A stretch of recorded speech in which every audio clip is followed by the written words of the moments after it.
বাবা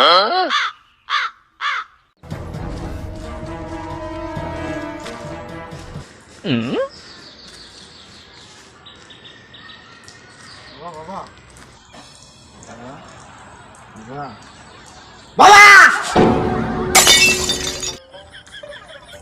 কে তুমি বৎস? আমার অতি মগ্ন ধ্যান করি বাবা আমি তো এলাকার মিয়া ভাই। এখানে বসো। তো বাবা কিন্তু আপনার তো চিনলাম না ঠিক। আমি এই এলাকার ল্যাংঠা সাধু বাবা। কিন্তু নামটা প্রথম শুনছো মনে হয়। কি সমস্যা বলো বৎস? এটা কোনো বাবা, বিষয় না।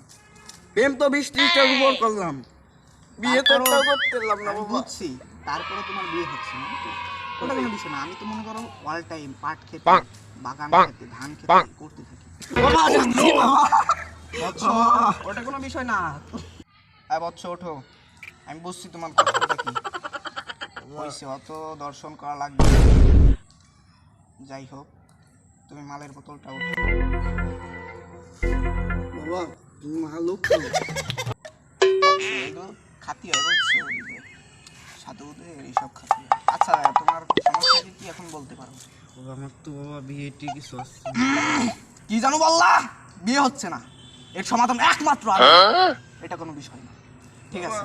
এই জন্য তো তোমার কাছে আইছি বাবা। বৎস ওঠো, তোমার সমাধান এখনই আমি দিয়ে দেবো। বাবা তাই তাড়াতাড়ি দাও। মাথাটা উঁচু করো, বড়দের সামনে মাথা উঁচু করে কথা বলো। আচ্ছা যাই হোক, এই মনের কষ্ট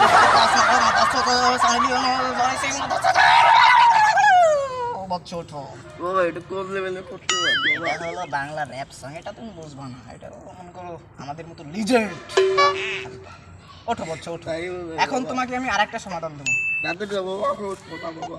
আচ্ছা যাই হোক, শোনো, এই মন্ত্র পাঠ করলাম রাতে 5 বার শোয়ার আগে এটা করবা। गजब बेइज्जती है।